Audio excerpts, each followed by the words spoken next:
Días, mi nombre es María Camila Cortés Sánchez, yo soy residente de primer año pues, de neurocirugía en la Universidad de Antioquia. Hoy, como la mayoría de martes, vamos a presentar pues, como el gran seminario. En este caso corresponde el tema de hematoma subdural crónico. Mi asesora para esta charla fue la doctora Ana Cristina Ayala, neurocirujana del servicio.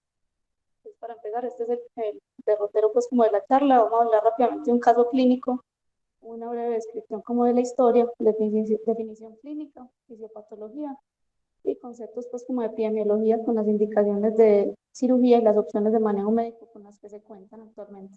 Pues para empezar, tenemos este caso clínico. Se trata de una paciente de 81 años, policomórbida, hipertensa, con antecedente de enfermedad renal crónica, previamente anticoagulada por una trombosis venosa profunda, quien hace un mes presentó una caída a su propia altura y consulta por 2 días de cefalea, parestesia en el cuerpo derecho con una monoparesia discreta en miembro superior derecho, una marcha inestable y pues en general un Glasgow 15-15.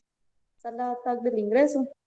En esta TAC pues, podemos ver una colección extraxial hemisférica izquierda compatible pues, con hematoma subdural crónico con efecto de masa 15 milímetros de grosor y aproximadamente 6 milímetros de desviación de la línea media. En esta tomografía se decide llevar a la paciente pues, a cirugía, se realiza un drenaje por un trépano único izquierdo. En la descripción inicial dicen que se encuentra una dura madre gruesa, pero al pasar de la sonda inicialmente no se obtiene sangre, se pasa una sonda Nelaton, por lo que se amplía la craniotomía y se encuentra pues como parte de la visión de la cápsula que se incide, obteniendo pues el típico sangrado pues como en aceite de motor oscuro denso. Escriben que se lava con abundante solución salina y posteriormente se deja un dren subdural. Al día siguiente, aproximadamente a las 3 de la mañana, se le hace un ataque de control a la paciente. En ese momento, un examen físico exactamente igual al ingreso y se encuentra esta tomografía. En la tomografía de control vemos que persiste esa colección extraxial, está el hematoma subdural referido al ingreso y observamos pues como el agujero del trépano con un pequeño pues como neumoencéfalo cortical parietal en el área pues como del trépano. Aquí en la coronal logramos ver que digamos que quedó un poquito más superior a la eminencia parietal y tal vez por eso pues no se encontró como el retorno inicial del hematoma. Posteriormente, pues la paciente en la observación al día siguiente y luego de esa tomografía presenta un deterioro, una pareja más profunda, con lo que se decide llevar a cirugía. No se realiza una nueva TAC y con este se programa pues para cirugía emergente, pero por craneotomía. En ese momento pues se amplía la craneotomía de la incisión previa, se describe pues que se encuentra un hematoma subdural de aspecto crónico, una cápsula gruesa, septos fibrosos, se realiza drenaje, lavado y se retira tal cápsula pues por una membranotomía y se deja un dren subdural aguante como es típico pues por escuela. Esta es la tomografía de control. Encontramos que hay un drenaje, digamos, de la colección extraxial, pero se presenta pues una hemorragia intraparenquimatosa y frontoparietal izquierda nueva. En el manejo, pues en el postoperatorio se decide manejo médico con estos hallazgos. Sin embargo, durante la observación la paciente presenta un nuevo deterioro en paresia profunda, hipertensa, bradicárdica, se le realiza un nuevo ataque emergente. En este se encuentra pues un crecimiento de ese sangrado pues, intraparenquimatoso con marcado hemodinâmico y efecto de masa, con lo que se decide llevar nuevamente a procedimiento emergente. Se lleva entonces a drenaje pues, emergente, se realiza pues, por la incisión y la craniotomía previa. En el transoperatorio pues, es bien paciente muy lábil hemodinámicamente, difícil de despertar. Esto es el ataque de control, donde se ve pues, como un adecuado drenaje del mismo y el subdural, con algo de resangrado del subdural.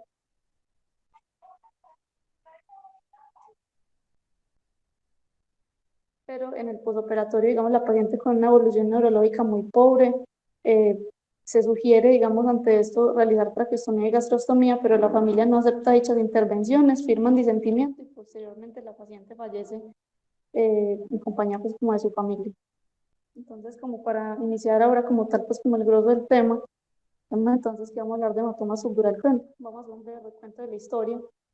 Digamos que los primeros recuentos del hematoma subdural crónico datan incluso de la edad de piedra y de los egipcios, unas descripciones iniciales en las que hablaban pues del llamado humor negro, y digamos que lo que más llama la atención es que en las primeras descripciones el procedimiento, la técnica que realizaban para tal drenaje es relativamente semejante y no difiere tanto como del manejo actual.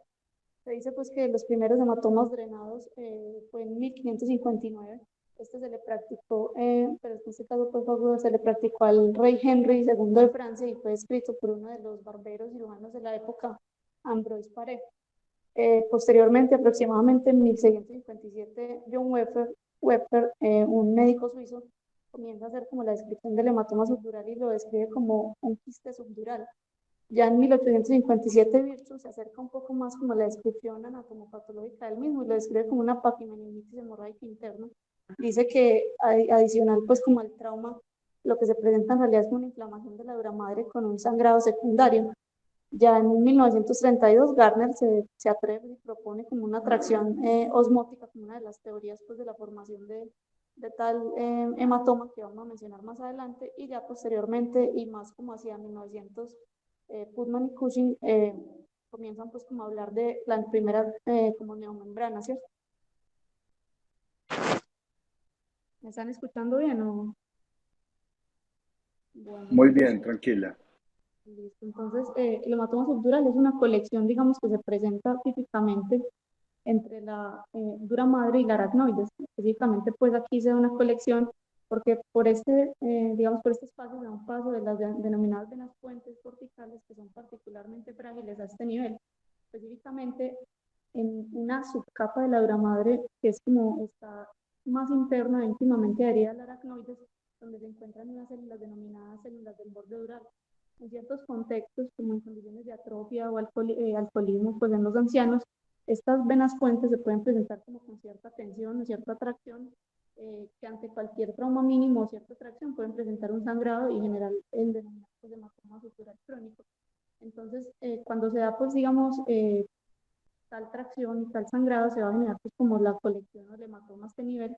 Esa colección va a generar, digamos, un estímulo a esas células de la membrana dural, que típicamente como fibroblastos aplanados, tienen unas uniones, digamos, entre células muy débiles, lo que las condiciona o las hace, digamos, como un plano de clivaje natural ideal.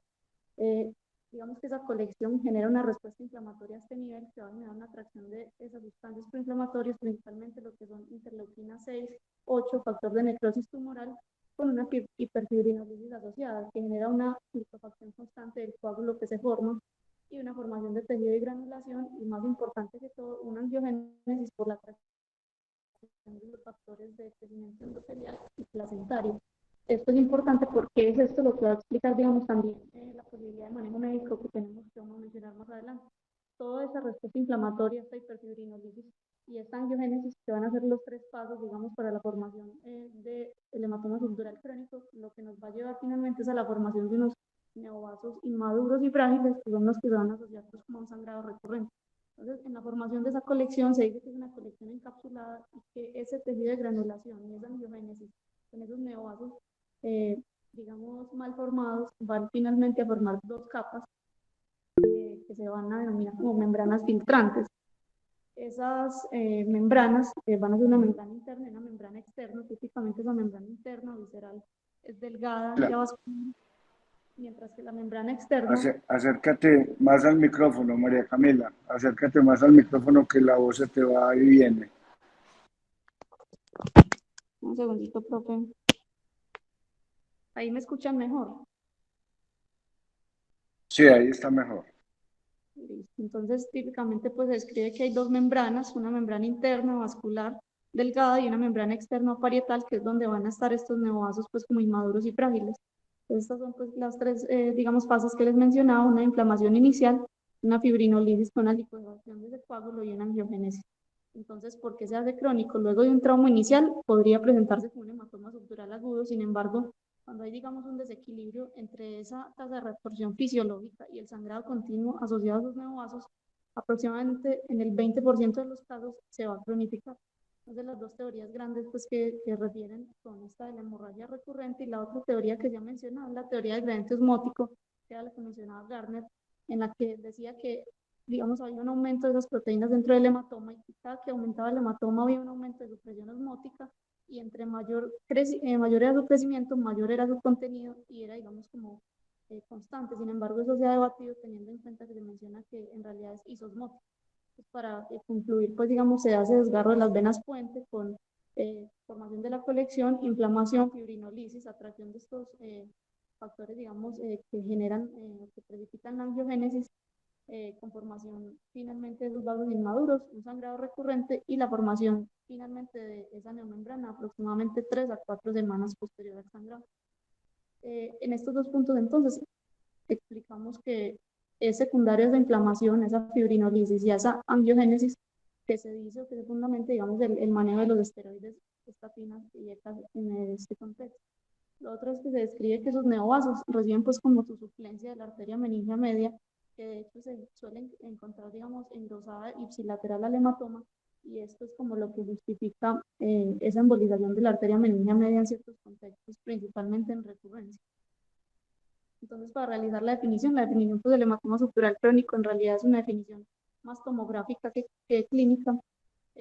Digamos que se ha dividido tradicionalmente en agudo, subagudo y crónico por estos tiempos, menos de 72 horas, 3 días y 3 semanas, pero en realidad la definición la hacemos más, o la cronicidad la determinamos es en realidad con la densidad que vemos en la tomografía.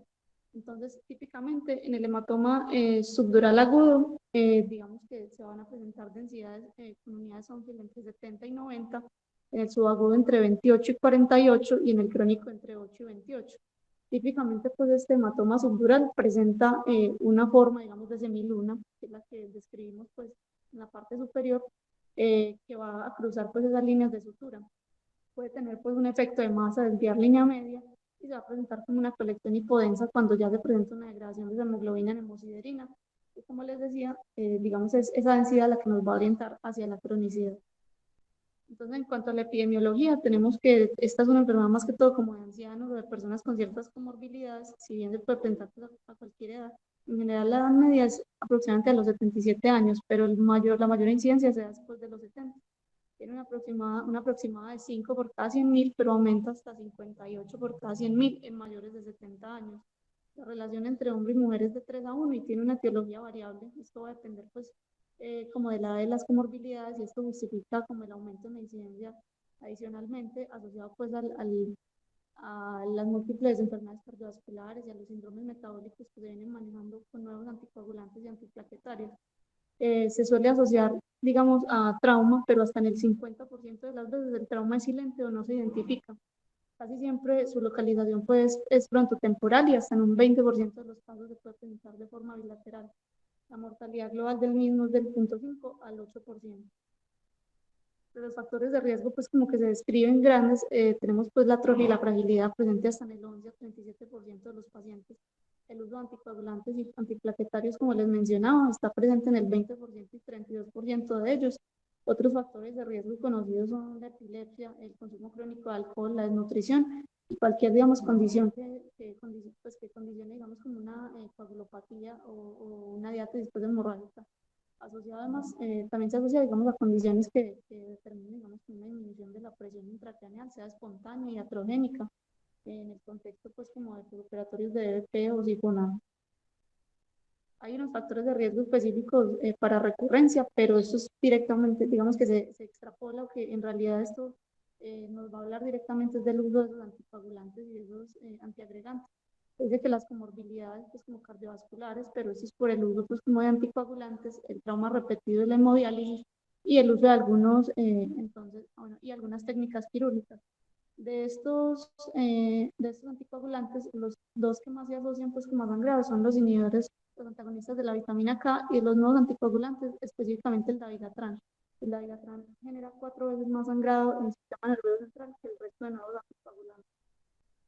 En cuanto a la clínica, pues es una clínica, digamos, variable, pero en general, eh, digamos, se conoce o se tiene pues como la premisa que debería ser como siempre parte del diagnóstico diferencial en todo anciano con cambios como en el comportamiento, pues, el llamado viejito pues apendejado subdural asegurado. Los síntomas pues, que presentan son variables, en general hasta el 35% presenta desorientación, 35% tiene paresia, 20% cefalea y un 55% ataxia. Y entre mayor sea pues, el efecto de masa, más riesgo tendrán pues, como de generar paresia, convulsión o coma.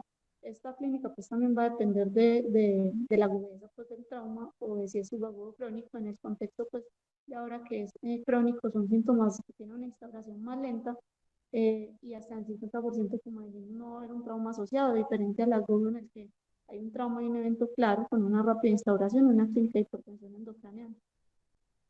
Han intentado objetivizar estos síntomas. En 1981 se describe esta escala, la escala de Mark Walter. Esta, digamos, involucra hallazgos al examen físico como el Glasgow, focalización o síntomas, pues describen, digamos, los clasifican de 0 a 4, desde el paciente asintomático hasta síntomas leves, como cefalea y mareo, hasta el paciente que está comatoso, hemipléjico, con rigidez de descerebración o de corticación. Se dice que el 80% está entre el grado 0, 1 y 2, y que del grado 0 y 1 en general recibe manejo médico, pero esta escala pues no se suele usar en la práctica, se usa más en contexto de investigación como para objetivizar los síntomas en el contexto pues, de investigación. En cuanto al enfoque de manejo grande, entonces tenemos lo siguiente. Todo subdural, digamos que sea sintomático y tenga efecto de masa, pues va a ser quirúrgico. El manejo médico en general se reserva para los pacientes que son asintomáticos y que no cumplen por imagen, digamos, estos criterios o que en el seguimiento no presentan un crecimiento del hematoma. En general, el manejo pues, es observación y tenemos algunas opciones de medicamentos que vamos a mencionar. El manejo quirúrgico en general, entonces, se realizan los pacientes que tienen algún grado de focalización neurológica, los síntomas descritos, cefalea severa y persistente, y esto se asocia pues, con una evidencia, digamos, en tomografía. Generalmente describen que es un grosor más de 1 centímetro con una desviación de línea media mayor a 5 milímetros, o pacientes que presentan un crecimiento del hematoma, pues como en el seguimiento. En general hay 3 técnicas que se describen. Si bien no hay un consenso como en el manejo quirúrgico, hay 3 técnicas pues, como estándar. Es el burpolo, drenaje pues, por trépano, twist drill, que es como una crenestomía con un taladro giratorio, o un trépano muy pequeño de menor a 5 o 10 milímetros, y la crenotomía pues como tradicional. En general la evolución de estos pacientes es muy positiva. Ellos presentan mejoría aproximadamente en el 80% de los pacientes con manejo quirúrgico. La mortalidad y la morbilidad, como vemos, es variable, y esto va a depender en parte no solo de las comorbilidades, sino de la técnica que se usa. Entonces, el manejo quirúrgico, como les decía, tiene una alta variabilidad. Se puede usar unos trépanos, se puede irrigar o no irrigar, se puede usar trépano con lavado de aspiración, se puede dejar dren subdural, se puede hacer craneotomía, se puede dejar dren subitalial, es como variable. Entonces, antes de definir, digamos, como un manejo médico quirúrgico, siempre se debería realizar como una optimización de algunas cosas, entre ellas, pues, el paciente está en contexto, digamos, de uso de anticoagulación o antiplaquetarios, revertirlos o llevarlos a niveles de normalidad o unas metas de seguridad, y el uso de anticonvulsivantes cuando esté indicado. Y ya pues como en el manejo médico, exclusivamente tenemos lo que son los esteroides, ácido tranexámico, estatinas de IEC. Entonces, de definirse, por ejemplo, manejo quirúrgico o incluso si es manejo médico, se deberían asegurar las 2 primeras premisas. Entonces, en cuanto al uso de antiplaquetarios y anticoagulantes, esto es como lo que decían la mayoría de artículos. La meta pues es evitar, es normalizar esos valores de tiempos, INR y plaquetas con estas metas, un INR menor a 1,4 y unas plaquetas al menos mayor a 100.000. ¿Cuál es la idea? Pues con normalizar esos tiempos lo que se busca es evitar pues, la expansión del hematoma, sea antes del procedimiento, o evitar complicaciones y recurrencias. En general, estos son los tiempos que se describen. Si se usó aspirina, se debería, digamos, suspender 5 a 7 días antes, o esperar 5 a 7 días, que son inhibidores del P2Y12, como el propio del 5 a 10 días, en el contexto de la warfarina, 5 días antes. Sin embargo, hay diferencias entre los diferentes, pues como nuevos anticoagulantes, y aquí les traigo esta tablita, digamos, que nos muestra el mecanismo de cada uno, la vida media de donde se extrapolan esos tiempos, y digamos el mecanismo, el medicamento que se usaría para su reversión. En general, estos son los medicamentos que usan, aunque digamos que hay poca disponibilidad, algunos de ellos como el Andecanoid alfa y el hidaruzumab en el contexto de Digatran, que describen que digamos, en situaciones de urgencia o no electivas, lo que se usaría sería un complejo de protonina o plasma fresco congelado en estos contextos. En cuanto a la profilaxis anticonvulsivante, tampoco hay como un consenso. Se dice que hasta el 0,7 a 8,5% de los pacientes pueden presentar episodios convulsivos, y ellos justifican, digamos, la profilaxis en el hecho de que cuando está la colección y el hematoma se da una irritación cortical que genera o disminuye, digamos, como ese umbral a las convulsiones, y que en el contexto de un paciente con hematoma subdural, una convulsión condicionaría un aumento de ese riesgo del sangrado del crecimiento del hematoma. En esta revisión, pues hice esta revisión sistemática, fue publicada en Neurosurgical en el 2021. Aquí intentaban precisar, digamos, como el grupo de pacientes que se beneficiaba más de esta profilaxis. Describían que los pacientes ancianos con consumo crónico de alcohol, un Glasgow menor a 9 al ingreso, En contexto de hematomas densos o mixtos y de descompresión rápida, esta última asociada más al riesgo de hematoma intraparenquimatoso, eran los grupos que se asociaban más o se beneficiaban más de profilaxis anticonvulsivante, que ellos estudiaron específicamente con la tirazetama y la motrigina, no con fenitoína. Sin embargo, y a pesar de que daban un R.82, el valor de P final no era significativo, por lo que sigue sin haber consenso al respecto y sigue siendo más como una decisión del tratante. Ya en cuanto al manejo médico como tal, no tanto como la comunicación prequirúrgica, vamos a hablar inicialmente de los esteroides. Alrededor de los esteroides ha habido pues, como mucha controversia y se han mostrado como resultados como contradictorios en algunos estudios. Esos fueron como los artículos que revisé y de los que les voy a hablar. Para puntualizar entonces esto, se dice que los esteroides en general se usan o se justifican por su efecto antiinflamatorio y sus efectos antiangiogénicos. Se dice que ellos reducen la permeabilidad vascular, regulando pues, las uniones estrechas mediante el gen de la ocludina y causan como una especie de endurecimiento de la barrera hematoencefálica. En general, la conclusión, digamos, de los estudios es que los esteroides disminuyen la estancia hospitalaria y la reintervención, pero en el contexto de pacientes con múltiples comorbilidades, aumentan la morbimortalidad, aumentan las complicaciones, la diabetes o la hiperglicemia, la infección, la hipertensión ocular y cambios, digamos, comportamentales o de delirium. En algunas de estas revisiones citaban esta tabla, adaptada pues de un estudio previo de Totacura. Ellos incluso intentaban como objetivizar en quiénes pacientes o en qué pacientes se podrían beneficiar de los esteroides. Ellos decían que había estos grupos que eran en general mujeres, personas con una desviación de línea media menor a 5 milímetros, que los que presentaban un puntaje de 0 a 2 puntos en esta tabla se beneficiaban más como del uso de esteroides. Se han descrito, pues hay múltiples revisiones, una de las iniciales o de las primeras más conocidas fue realizada por Bender en 1974. Él, digamos, evaluó, a diferencia de la mayoría del resto de estudios, fue, digamos, la intervención con prednisona, y él decía que, digamos, que todo paciente que no tuviera indicación quirúrgica por sus síntomas, por efecto de más o que estuviera comatoso, se podía beneficiar, digamos, del uso de esteroides. Sin embargo, la calidad de la evidencia en la mayoría de estudios pues, no es como la ideal y casi todos son con la calidad de la evidencia pues, tipo C. Estos dos son como los dos últimos artículos que mencionaban. Esta es una revisión pues, publicada en Neurosurgical en el 2019. En esta evaluaron lo que era recurrencia que requiriera reintervención y mortalidad, asociando el uso de esteroides a la cirugía. ¿Qué encontraron? ¿Sí? Si bien aquí describían que usar o adicionar el uso de esteroides, en este fue específicamente con dexametasona a la cirugía, disminuía la recurrencia con reintervención, es decir, un RR.44 con una P significativa, y disminuía la mortalidad posterior a esto con un RR.39 y una P significativa. No hubo diferencia en cuanto a las complicaciones, pero ellos mismos describían que pues en el mismo artículo se describía y al final se mencionaba que había un alto riesgo de sesgo y que la muestra no había sido tan amplia, que se requerían más estudios. Posteriormente, en el 2020-2021, el doctor Hutchinson publica este estudio. Fue realizado por un estudio multicéntrico aleatorizado, fue realizado pues en Inglaterra entre el 2015 y 2018. Incluyó aproximadamente 220 pacientes y se tomaron en 23 hospitales. Este comparó el uso de dexametasona versus placebo en pacientes con cultural crónico sintomático con grados de 0, 1 o 2. ¿Qué se encontró? El uso de dexametasona sí se asoció a una menor recurrencia, pero fue indiscutible que se asoció pues, adicionalmente a mayores complicaciones y efectos adversos pues, en alteraciones metabólicas e infecciones.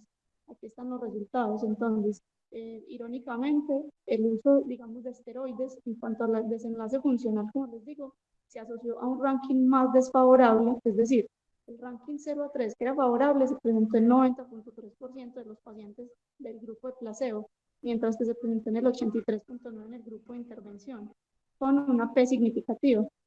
Y adicionalmente, los efectos adversos pues, fueron mayores en el grupo de dexametasona, como podemos ver acá, con un R 3.4 y unas P significativas, lo que hacía, pues, digamos, como desfavorable su uso. Y esto coincide con lo que se ha visto como en la mayoría de estudios. Sin embargo, reportan igualmente lo que mencionábamos, y es que a pesar de este aumento en el riesgo de complicaciones y la, digamos, no evidente mejoría, ellos daban como un porcentaje, el valor, digamos, de recurrencia, que sí se objetivizó, digamos, que era menor, lo reportaban en porcentaje como 1.7% en el grupo de dexametasona versus 7.1% en el grupo de placebo. Eh, en la práctica diaria lo que vemos es que sí se usa, sí se suele usar en el contexto del paciente que se va a manejar de forma conservadora y médicamente.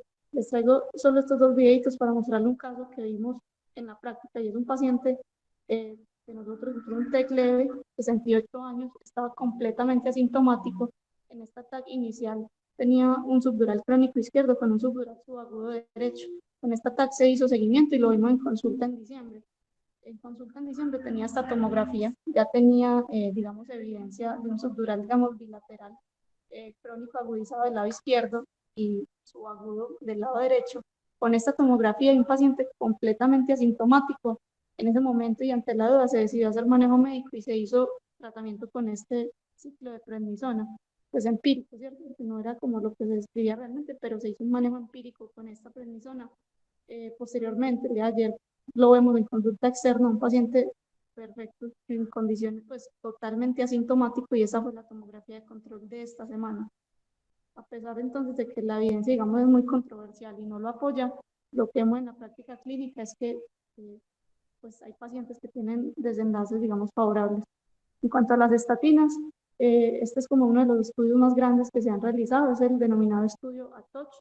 Este fue publicado en el 2016, se realizó pues, un estudio aleatorizado, controlado, doble ciego, se realizó en China entre febrero y noviembre de 2015. Lo que usaron fue atorvastatina de 60 miligramos día por 2 semanas, evaluando la reducción del volumen, y no solo la reducción del volumen, sino su desenlace, digamos, neurológico por medio de Bartel y las escalas pues, como de Glasgow. Es esta gráfica para mostrarles que en general hubo una adecuada aleatorización de los pacientes. No se asignaron pacientes más enfermos a uno u otro grupo. En general las características de los hematomas eran semejantes. Se encontró el uso de atorvastatina a estas dosis se asoció a una disminución de aproximadamente 12.5 mililitros más del hematoma al finalizar el tratamiento con una P significativa. Adicionalmente, tuvieron, digamos, en el grupo de la atorvastatina una mejoría neurológica con los puntajes que mencionamos en el 45.9% versus 28.6% en el grupo placebo y solo 11.2% del grupo de atorvastatina terminó, digamos, en reintervención, pues en intervención por recurrencia o por no mejoría versus 23.5% en el contexto de placebo, lo que nos indica que la atorvastatina podría ser segura y asociarse, digamos, como manejo no adyuvante y representar un beneficio adicional. Este otro artículo fue publicado en el Journal de Neurocirugía en el 2021. Este artículo intenta comparar algo semejante, que es la reducción del hematoma a las 5 semanas y la escala de Marwalder pues, para objetivizar los síntomas, pero lo que asocia o lo que compara es el uso de atorvastatina versus el uso de atorvastatina, la misma dosis, con dosis muy bajas de dexametasona. Entonces hacen un tratamiento por 5 semanas con estas dosis y lo siguen 7 semanas más. ¿Qué se encontró? En general también hubo, digamos, una aceptable aleatorización, se asignaron, digamos, adecuadamente los grupos y no se vio pues, que hubiera que predominar, digamos, determinada enfermedad cardiovascular o uso de antiplaquetarios en uno u otro grupo y se encontró que el uso de atorvastatina asociada a dexametasona representaba una mayor reducción de los hematomas a las 5 semanas, con una diferencia de 18.37 mililitros con una P significativa, incluso desde las 2 semanas iniciales. Adicionalmente, la escala de Marwalder era de 0 puntos a las 5 semanas en el 83% de los pacientes que recibieron ambos medicamentos versus 32% de los que recibieron solo atorvastatina. Por lo que mencionaba que ese beneficio de la atorvastatina, asociándolo a una dosis baja de dexametasona, le podía representar un beneficio, digamos, adicional en cuanto a la reducción del hematoma y mejoría neurológica. En cuanto al ácido tranexámico que tenemos, una de las revisiones, pues en este encontré como menos evidencia, pero una de las revisiones pues, que lo mencionaba era esta, publicada por Hiroshi en el 2013. Se mencionaba pues, dosis de ácido tranexámico de 750 miligramos cada día por 4.5 meses, específicamente en el contexto de hematoma subdural agudo, como en el como inmediatamente, pues como posterior al trauma o en el contexto del operatorio al evaluar recurrencia. Ellos decían que si bien había una disminución en el tamaño, los datos no eran pues como estadísticamente significativos y las recomendaciones que se daban todas eran, digamos, tipo C. Adicionalmente, habían, pues, presentaron, digamos, como la exclusión de múltiples grupos con comorbilidades, entre ellos pacientes anticoagulados y antiagregados, y no reportaban bien como los efectos adversos, pues, por lo que mencionamos en cuanto a la epidemiología son pacientes, digamos, del día a día y en los que se presenta más frecuentemente esta patología, por lo que no se da una conclusión como tal. Actualmente hay un estudio, es un ensayo clínico doble ciego que está en curso, es el estudio TRAX. Esperaremos pues como los resultados finales del mismo para dar una recomendación como tal al respecto. En cuanto a los IECAS, su uso, digamos, se ha fundamentado en su efecto antiangiogénico. Describe que inhiben el factor de crecimiento endotelial y esto es lo que condiciona, digamos, su uso digamos, respalda su uso en el contexto, por ejemplo, de retinopatía diabética o síndrome de Kaposi. Sin embargo, tiene un efecto asociado que es el aumento de la bradiquinina, que causa una vasodilatación y una mayor permeabilidad, y es lo que escriben puede generar como los resultados contradictorios. De lo que encontré, pues mencionando, digamos, como estas dos revisiones, hay una revisión del 2014 y una del 2017, la del 2014, se evaluó pues, el uso específicamente del perindopril, 5 miligramos al día por 3 meses, y en este no se evaluó, no se encontró pues, una reducción significativa del hematoma aproximadamente a las 6 semanas después de un procedimiento. En la otra revisión que encontré en 2017 no se encontró tampoco una diferencia e incluso se encontró un aumento del tamaño del hematoma subdural en los pacientes que usaban IECAS, posiblemente asociado a ese otro efecto que mencionaba pues de la bradiquinina, por lo que con lo que encontré se concluyó pues que no se podía dar como una recomendación en cuanto a la disminución pues como de la recurrencia con el uso de IECAS. En cuanto al manejo quirúrgico, entonces, previo a la optimización de lo que mencionamos inicialmente, el uso de anticoagulantes, la reversión y la corrección, digamos, de estos tiempos de coagulación, de estas plaquetas y del medicamento, digamos, específico que se requiriera en el momento, al momento entonces de definir el manejo quirúrgico, si se había indicado desde un principio, teníamos tres opciones como estándar, que si bien hay mucha alta variabilidad entre ellas, se conocen pues como craneostomía autohidril, que es cuando pues, también se le llama taladro giratorio y se presenta pues, como se hacen trépanos, algunos dicen menores a 5, otros menores a 10 milímetros. La craneostomía por trépano, que son unas huevas de entre 10 a 30 milímetros, y la craneostomía con membranectomía, que típicamente son mayores a 30 milímetros. Cada uno de estos tiene valores de recurrencia, morbilidad y mortalidad variables. Vemos que la recurrencia más alta se da pues, como con la craneostomía por fibril o taladro, y la morbilidad más alta por craniotomía, pero también la recurrencia más baja se da por este último, pues justamente por la realización de esa membranectomía y desbridamiento de esa membrana parietal que describían. Entonces, si se decía manejo quirúrgico, estas son como las preguntas que uno debería hacerse, y es cuándo hacer trépano, si se hace trépano, hacer uno o dos, cuándo hacer craniotomía, dejar o no dejar DREN representa un beneficio, cuándo considerar embolización de la meningia media, como dijimos, si es, cuándo es seguro, si está antiagregado anticoagulado, y si se deja si se deja DREN, dejarlo subdural o subgaleal, cuándo retirar y en qué momento realizar TAC o imagen pues posterior. Entonces, comenzamos hablando pues de trepanación, pues como es la técnica más empleada. Típicamente se puede usar uno o dos trépanos. Estos trépanos tienen un tamaño aproximado de 10 a 30 milímetros. Casi siempre se realiza cuando es uno solo, se realiza pues como en la convexidad parietal. Si son dos, se hacen en la parte más frontal, digamos, logrando, digamos, como abarcar lo más frontal posible, como la extensión del hematoma con una distancia usual de 5 a 8 centímetros. Se dice que asociado a esto se puede hacer pues como una irrigación copiosa, que idealmente debe hacerse con, hasta que el líquido sea claro, idealmente con agua tibia para mejorar la expansión y disminuir la recurrencia. Uno de los estudios que comparaban uno versus dos trépanos era este estudio de corte de Almenauer del 2013. En él se compararon uno versus dos trépanos y lo que encontró era que no había una diferencia en realidad en la tasa de recurrencia y que únicamente en el contexto de los hematomas subdurales crónicos con un componente agudo o subagudo podía haber un drenaje pues como subtotal, pero que en general esta técnica se asoció a mucho menor recurrencia y a una menor morbimortalidad. Les traigo aquí este videito pues como para mostrarles. Entonces, se dice pues que digamos la creatomía por trépano es como ideal en el contexto de hematoma subdural crónico o subagudo. En general, entonces aquí inician, digamos, posicionando al paciente, que debe ser pues como en el cabezal de Menfield, nos muestran pues cómo se haría, digamos, sería inicialmente pues como la delimitación de los orificios por donde se realizaría el trépano. En este caso se van a hacer digamos dos trépanos, uno frontal y uno parietal. El frontal digamos lo más anterior posible, si se usara un solo trépano se haría pues como en toda la convexidad parietal.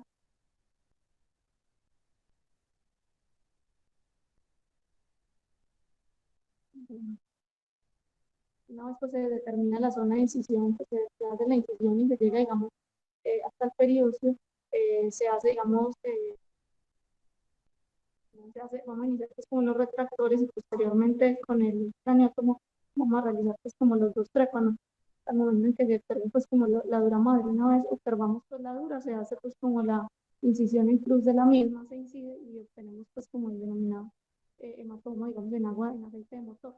Posterior a esto se hace el lavado de irrigación abundante hasta obtener un líquido totalmente claro, idealmente pues como vimos con agua tibia y posteriormente, digamos, a este lavado, en el contexto pues, de cuando son dos trépanos, se realiza, digamos, o se coloca lo que es el dren en ese contexto subdural. Cuando se hace un único trépano, se dice pues, que se puede llegar hasta 3 a 5 centímetros. Ya también en el contexto, digamos, de dos trépanos, principalmente se ingresa por el trépano parietal dirigido hacia el frontal, tratando de evitar, digamos, como el trauma del parénquima, se tuneliza y se saca como por contrapunción. La otra técnica, digamos, que se me ha mencionado es la técnica de twist drill craniostomía con taladro giratorio. Realmente, entre los, en mi experiencia y entre los profesores con los que lo hablé, pocos de ellos pues como que la han realizado. Es una técnica percutánea, se describe pues como con anestesia local o a la cabecera del paciente, son orificios menores de 10 milímetros, algunos de 5, buscando una descompresión muy lenta, casi siempre pues indican es como en ancianos, inestables, personas con contraindicación para la anestesia general, lo que se busca es hacer una descompresión hemisférica lenta, porque hasta el 60% de los pacientes mayores de 75 años que presentan una descompresión rápida pueden presentar convulsiones, un hematoma pues intracerebral, pues, intraparenquimatoso asociado a esto. ¿Hasta cuándo se deja? Se dice que cuando se deja dren, se deja hasta que haya un drenaje de aproximadamente 20% del hematoma o mejoría clínica. La otra técnica pues, que se describe es la creatomía pues, ya formal con membranectomía. Esta fue descrita por Fulques en 1883. Antes decían que se practicaba pues, como con mayor frecuencia y desde el inicio, cuando no se contaba con la tomografía para realizar una mejor visualización del hematoma, esta generalmente pues, se reserva para hematomas complejos desde líneas tabicados o recurrencias. El tamaño, digamos, de la creatomía es mayor a 30 milímetros y lo que se va a hacer es como una durotomía con irrigación y evacuación pues, de ese coágulo. Aquí podemos ver en esa imagen la urotomía en cruz y una membrana gruesa parietal pues, del hematoma. Justamente ese es como el objetivo de exponerla o de ampliar pues, como la creatomía y es realizar pues, tal membranotomía, perdón. Eh, que aquí no hay un consenso respecto a esto o no encontré, digamos, qué tan radical se debe ser con la membranotomía. En algunas partes dicen que no, que la membranotomía extensa es innecesaria, incluso podría ser contraproducente, pero en realidad no hay, digamos, cómo definir qué tan radical ser con esa resección de las membranas. En cuanto al drenaje o no de dren, encontré que esta revisión publicada en Cochrane, esta fue publicada en el 2016, incluyó 9 RCT y evaluó, digamos, la recurrencia sintomática y algunas complicaciones a 6 meses en pacientes que se les dejó dren subdural versus no dren. Se encontró en la mayoría de pacientes se dejó un dren subdural de 24 a 48 horas y lo que reportaban era que el uso de ese dren subdural sí representaba una disminución en la recurrencia con un RR.45 y una P significativa. Esa recurrencia la objetivizaron, pues se objetivó, digamos, en el 50% con el uso de dren versus no dren y pues sin embargo el uso del dren sí se asoció como a un aumento de algunas complicaciones como neumoencefalotensión, infecciones, hemorragia pues como intraparenquimatosa. ¿En qué fundamentaron este resultado o esta recomendación? Decían que el uso de dren se asoció a una recurrencia que requiriera reintervención en el 9.6% versus 21.6% en los que no se usó dren con una P significativa y fue aquí que se extrapoló el 50% y que si bien referían que se aumentaban las complicaciones, en ninguno de los otros casos la P fue significativa, por lo que no se podría dar una conclusión como tal. En cuanto a qué dren usar, tenemos pues también como dos opciones. El dren podría ser subdural o subgaleal o subperióstico. Este es uno de los estudios que revisé, fue publicado en Neurosurgery en el febrero de 2019. Este fue realizado en el Hospital Universitario de Basel en Suiza por el doctor Soleman y uno de ellos fue el doctor Pandiño. Este fue aleatorizado, controlado, prospectivo, incluyó 220 pacientes. ¿Qué querían evaluar? Querían evaluar la no inferioridad del drenaje superior versus subdural en el contexto pues, de hematoma subdural crónico sintomático. En todos los pacientes se realizó pues, drenaje por trépano con dos trépanos. Entonces la recurrencia de 12 meses y algunas complicaciones. Esta tabla solo para mostrarles pues como la aleatorización de los pacientes, se hizo una aceptable aleatorización. En general, el tipo de hematoma pues semejante en ambos grupos y la presentación clínica al ingreso. ¿Cuáles fueron los resultados? Se encontró que si bien no hubo una diferencia en cuanto a la recurrencia, el uso del DREN subperióstico en el posoperatorio y se asoció, como vemos arriba a la izquierda, a una menor, digamos, incidencia de infecciones, con un 2% versus 9% en el caso de subdural, con una P significativa, y a un menor trauma del parénquima que lleva, digamos, hemorragia o déficit neurológico, 0% en el caso de subperióstico versus 3,5% en el caso de subdural, con unas P que fueron significativas, excepto para el déficit neurológico. Entonces, ¿qué fue lo que se concluyó? No hubo una diferencia como tal en la tasa de recurrencia, no fue significativa. Sin embargo, sí hubo una clara diferencia en el riesgo, digamos, de infección en el postoperatorio y en el trauma en el parénquima por desplazamiento del DREN, con lo que se concluye que el uso de un DREN subperióstico no es inferior al subdural, pero es más seguro. Esta otra revisión fue publicada en la revista turca de neurocirugía en abril de 2025. Aquí intentaron comparar lo mismo. En este caso fueron pacientes tratados con un solo trépano y se les dejó se dividieron en tres grupos. Uno de ellos un dren subdural pasivo, otro sin drenaje y otro un dren subgaleal con presión negativa. ¿Qué fue lo que se encontró? Entre los grupos que le autorizaron, ellos quisieron evaluar la relación de ese dren subgaleal o superior versus subdural y la relación de algunos hallazgos de la tomografía con la recurrencia. ¿Qué fue lo otro que ellos mencionaron? Adicional al DREN, había algunas características de la tomografía de los pacientes que nos podían, digamos, como condicionar un mayor o menor riesgo de recurrencia. Describían que un hematoma podía presentarse con una membrana única, una membrana doble o unas membranas múltiples o complejas. Igualmente, la densidad del hematoma fuera hipodenso, isodenso o con una hiperdensidad o mixta, también se podía relacionar con la recurrencia. ¿Qué se encontró? Estos hematomas que eran hipodensos y en los pacientes que se había dejado un drenaje en el postoperatorio tuvieron una menor recurrencia con unos valores de P más significativos, pues con unos valores de P, digamos, que fueron significativos. Y los hematomas que tenían una doble membrana o que eran mixto densos se asociaron a una mayor recurrencia, también con un valor de P significativo. Ellos no encontraron que hubiera una relación con el número de trépanos y la recurrencia, pero algo nuevo, digamos, lo que no se mencionaba en otros artículos, era que ellos clasificaban eh, este puntaje, que era como el Glasgow en el postoperatorio, clasificando 1 a 5, siendo los resultados mayores de 3 como favorables y 3 o menos como desfavorables, y decían que los pacientes que tenían un puntaje de 3 o menos en el postoperatorio tenían 2,5 veces más recurrencia, con un R 2,5, un valor de P significativo. Sin embargo, como semejante al artículo anterior, el grupo pues asociado a nodren subdural tuvo pues como una mayor incidencia de infecciones como meningitis y empiema subdural. ¿Cuál fue la conclusión entonces del mismo?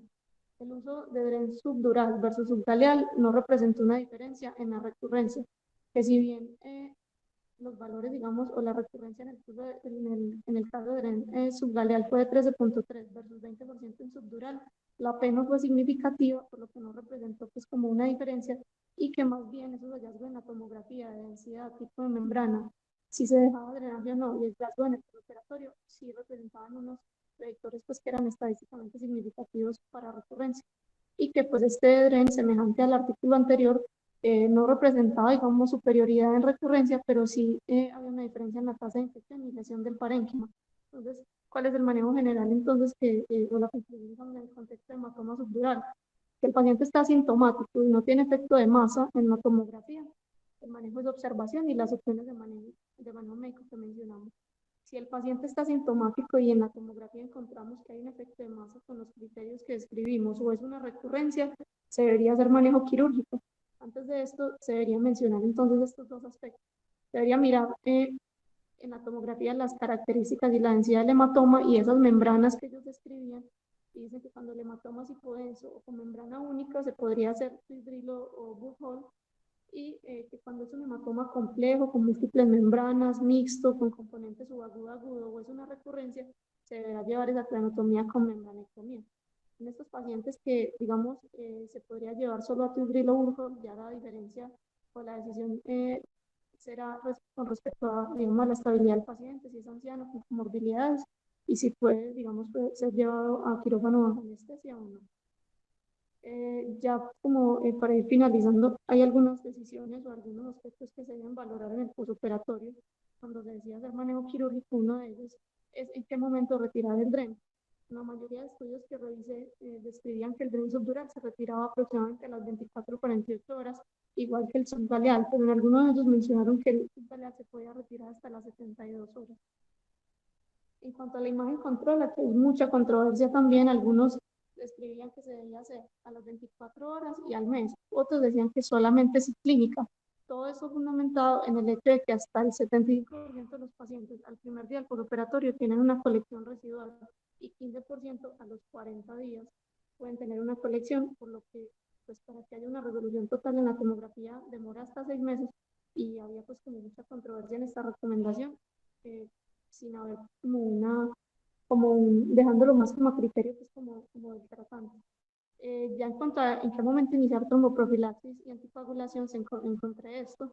En las primeras 24 horas se recomendaba hacer más manejo con medidas de gradiente y aproximadamente 48 a 72 horas en el postoperatorio se describía que se podía iniciar profilaxis.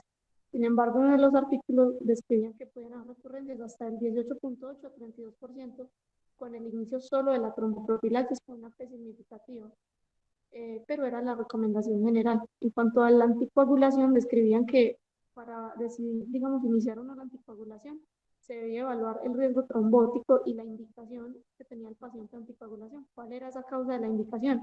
Ellos daban estos rangos en general, decían que era seguro iniciar los nuevos anticoagulantes 10 a 14 días después, y que como mínimo en el contexto de aspirina y los inhibidores de P2Y2 de 7 días, pero esta decisión, digamos, debía ser multidisciplinaria, en consenso, digamos, con cardiología y evaluando ante el TAPBAS y el HASBLET el riesgo trombótico del paciente y intentando diferir lo mayor posible el tiempo de inicio de la manipulación.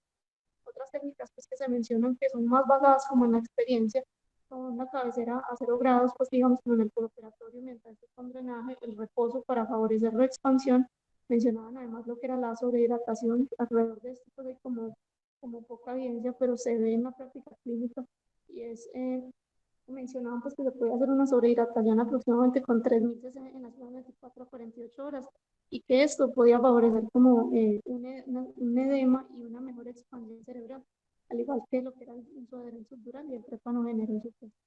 En cuanto a las complicaciones, estas son las complicaciones más frecuentes: convulsión, infecciones como enfiemas subdurales, encefalotensión, la recurrencia, el intraparenquimatoso, la no adecuada reexpansión.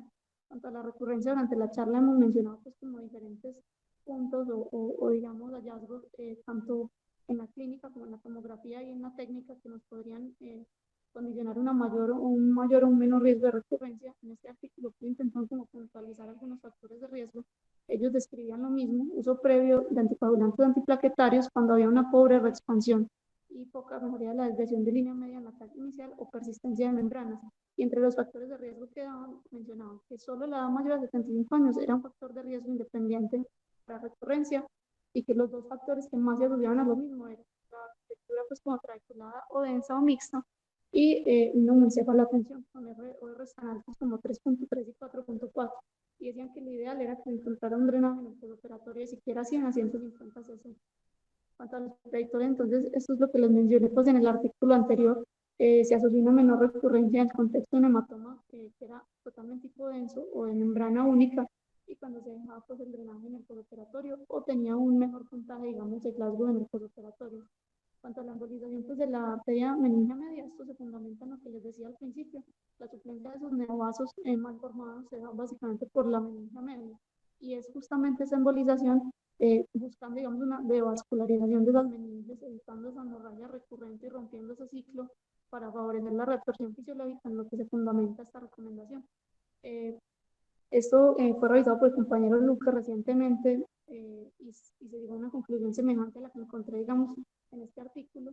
Este artículo fue publicado en el 2020 y lo que concluían era que la embolización de la arteria meningia media asociada a cirugía sí aumentaba la tasa de reabsorción a 17.5 mililitros con una P significativa, y que esto se veía traducido en una recurrencia a 6 meses de 1.4% versus 28 con el manejo estándar, con complicaciones que mencionaban pues que eran infrecuentes.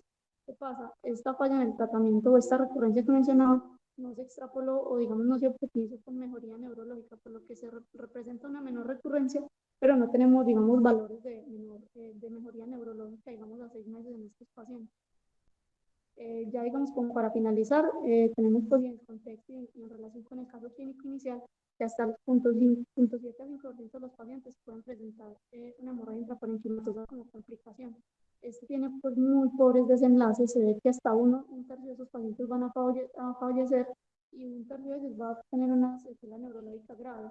Lo que describía inicialmente, casi siempre son pacientes mayores de 75 años, se dice que el 60% de los pacientes con una descompresión rápida pueden presentar un hematoma intraparenquimatoso que es secundario debido a una hiperemia cortical debajo del mismo hematoma y que esa presencia del hematoma intraparenquimatoso se va a asociar pues con epilepsia. Esta ya es como la última revisión, es una revisión publicada en World Neurology en 2021 que se encontró contrario a lo que describíamos, eran pacientes más jóvenes, casi siempre hombres, con clínica, digamos, más altos al ingreso, casi siempre eran pacientes que fueron llevados a por búfalo trépano único, en ellos se dejó dren subdural, pero eso no incluyó con la lateralidad, y se encontró que cuando el subdural era unilateral, el hematoma intraparenquimatoso casi siempre era del mismo lado, y tenía desenlaces pues como muy catastróficos en cuanto a la funcionalidad y la mortalidad de los pacientes. ¿Cuáles fueron las conclusiones pues luego de esta revisión?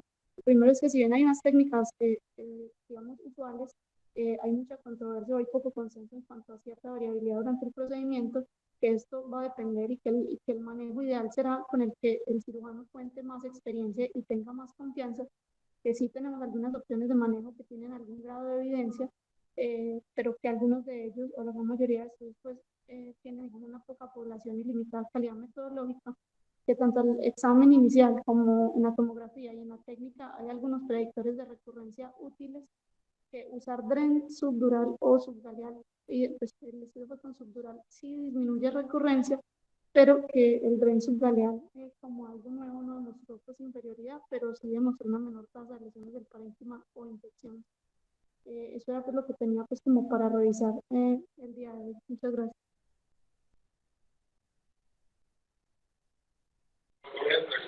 Hola María Camila. Bueno, muy bien la revisión. Tengo varios comentarios. El primer comentario es que la diapositiva que presentaste sobre el caso inicial mm, representa una iatrogenia y no una complicación propia del hematoma, porque desde la primera imagen se ve que la sonda penetró el parénquima. Yo insisto mucho en que hacen los residentes hacen el trépano muy hacia la zona parietal. El trépano debe ser más frontal precisamente para evitar esta complicación. No es lo mismo un hematoma en el área prefrontal que en el área de la zona motora. El segundo comentario que presentaste como un caso exitoso, un tratamiento que le dieron esteroides, ojo con eso porque yo creo que eso está más en el estudio experimental. Yo he visto muchos pacientes que se han complicado y han llegado a las condiciones por intentar tratamientos médicos. Esto es una entidad de manejo eminentemente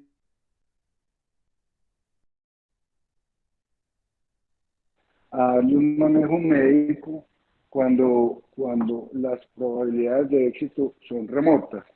Yo sé que presentaste un caso exitoso, pero hay que tener muchísimo cuidado con eso. Lo tercero, cuando se abren las membranas, yo creo que es lo mejor para el tratamiento del hematoma subdural crónico. Dijiste, no sé hasta qué punto se abren las membranas. La respuesta es las membranas se abren hasta el punto donde uno las vea, porque si uno abre membranas sin verlas, se produce un sangrado que muchas veces es muy difícil de controlar. Entonces, romper solo las membranas en el sitio donde uno las está viendo para hacer una hemostasia más cuidadosa. Y finalmente yo creo que el tratamiento por vía endovascular no tiene sentido, puede ser exitoso, pero la cirugía es una cirugía de 10 minutos, supremamente fácil, y por lo tanto yo no veo ninguna indicación para hacerlo por vía de terapia endovascular. Y una recomendación, no sé qué te pasa con el micrófono, pero el sonido se va y vuelve. Tal vez para la próxima revisar ese tema. No tengo más comentarios, María Camila. Muy bien la revisión. Si alguien tiene algún comentario, adelante.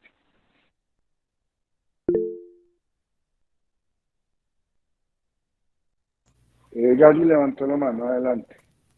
Gracias. Felicitaciones a la expositora. Es para un comentario. Yo hace varios años que no uso anticonvulsivantes y no he notado ninguna alteración convulsiva en la mayoría de mis pacientes. El uso de esteroides casi siempre tampoco los uso, sobre todo si son hematomas, que descubro que son recientes y que son leves. Para lo demás, sí, sigo usando todas las herramientas que tenemos. Muchas gracias. De acuerdo, doctor Felipe, adelante. Hola, Camila, felicitaciones, muy completo el seminario. Quería hacer una pregunta a todos los colegas que estamos acá. La primera es, ¿qué piensan sobre enviar tomografía postoperatoria? Y la segunda, ¿qué piensan sobre las indicaciones de terapia endovascular para el manejo de los hematomas subdurales crónicos?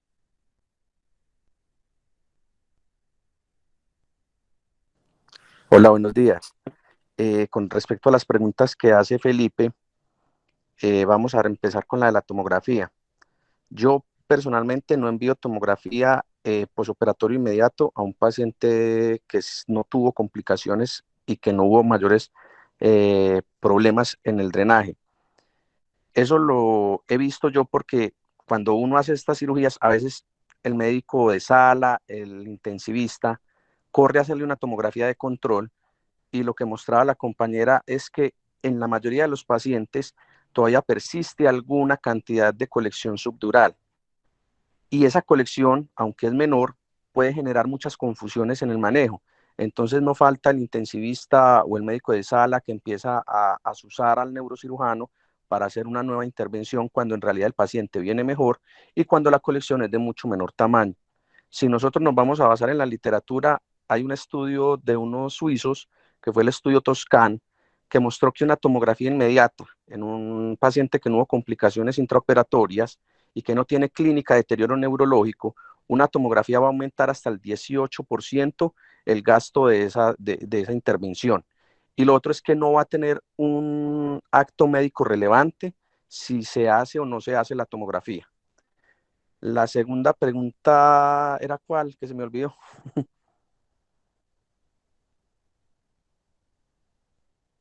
Indicaciones de embolización, de manejo endovascular. Ya. Eh, es una patología netamente quirúrgica, ya sea por cualquiera de las estrategias que usted mostró. Sin embargo, hay pacientes que por sus comorbilidades, por el uso de medicamentos anticoagulantes o por cualquier otra situación, no lo hacen viable para llevarlo rápidamente a un acto quirúrgico. En esos casos, con pacientes muy seleccionados, con pacientes muy enfermos, con pacientes que están recibiendo anticoagulantes, esos pacientes pueden ser beneficiarios de una terapia endovascular, teniendo en cuenta que no son tratamientos inocuos, que también pueden tener algunas complicaciones. Hay que tener en cuenta que esa arteria meningia media puede tener unas ramas que van a la arteria oftálmica, pueden tener unas ramas que van a irrigar las arterias del cuero cabelludo, y si de pronto el médico y el neuroradiólogo intervencionista no tiene en cuenta eso, puede generar también unos problemas en circulación a la arteria oftálmica, inclusive isquemias a cuero cabelludo. Entonces pueden ser una opción pacientes muy seleccionados, pacientes que no son candidatos inmediatos a un tratamiento quirúrgico, pero teniendo en cuenta que el tratamiento quirúrgico siempre va a ser la primera elección en un subdural crónico. Doctora Ana Cristina, tiene la mano levantada. Buenos días. Primero felicitar a Camila porque hizo muy buena revisión del tema. Y con respecto a las preguntas que hizo Felipe, pues al menos a mí me ha ido bien, sobre todo con la terapia endovascular, pero para evitar recurrencias. esos pacientes que de pronto llegan con hematomas recurrentes, lo que yo he hecho es, pues obviamente se opera el paciente porque como hemos dicho, es una patología pues quirúrgica, ¿cierto? Pero esos pacientes a las 48 horas los hemos llevado a terapia endovascular y lo que he visto es que esos pacientes recurren mucho menos. Ya cuando son hematomas recurrentes me parece que tiene pues como validez la terapia endovascular. Doctor, buenos días, adelante. Buenos días, no, muy buena la conferencia y esta es la patología más frecuente que intervenimos los neurocirujanos. En cuanto a la terapia endovascular, yo era muy reacio a someter a un paciente a terapia endovascular, pero lo mismo, la experiencia que están compartiendo los colegas, hemos tenido también pacientes que por sus comorbilidades, por su edad, que no son candidatos a cirugía, les hemos hecho terapia endovascular y a pesar de que era muy escéptico, a los pacientes les ha ido bien. Yo creo que el tratamiento es quirúrgico por encima del tratamiento médico que expuso muy bien la doctora, por encima de la terapia endovascular, pero es una opción válida. Segundo, en pacientes que he tenido recidivas, he tenido dos pacientes que han cursado como hipotensión endocraniana y finalmente esos dos pacientes que recibieron 2, 3 veces, que les hice drenajes, inclusive les hice craniotomía, no craniostomía, sino craniotomía. Finalmente me encontré con fístulas de líquido cefalorraquídeo a nivel de la columna, ¿no? Para tener en cuenta cuando el paciente recidiva y no hay problemas de anticoagulación. Y por último, yo sí creo que a los pacientes, o sea, hice la transición entre la vieja escuela que aquí en Bogotá se hacía craniotomías y drenaje de hematomas, se hacía la capsulotomía y la craniostomía, que es lo que la hacemos hoy en día. Yo creo que hemos tenido mejores resultados entre más simple sea el procedimiento. Los grandes maestros que hacían cranotomía para los hematomas subdurales crónicos, que hacían las capsulotomías, yo veía que tenían más complicaciones y más recidivas. Ese eran mis comentarios. Muchas gracias. Gracias, doctor. Otra cosa que Camila dijo es que con las esperar entre 5 y 7 días. Yo sé que esa es la conducta de muchos, pero yo creo que eso no afecta para nada el pronóstico. Yo siempre lo espero cuando están tomando aspirina, a no ser que un colega antes haya dicho que no se puede operar ya como para no interferir con la decisión. Doctor Jorge, adelante.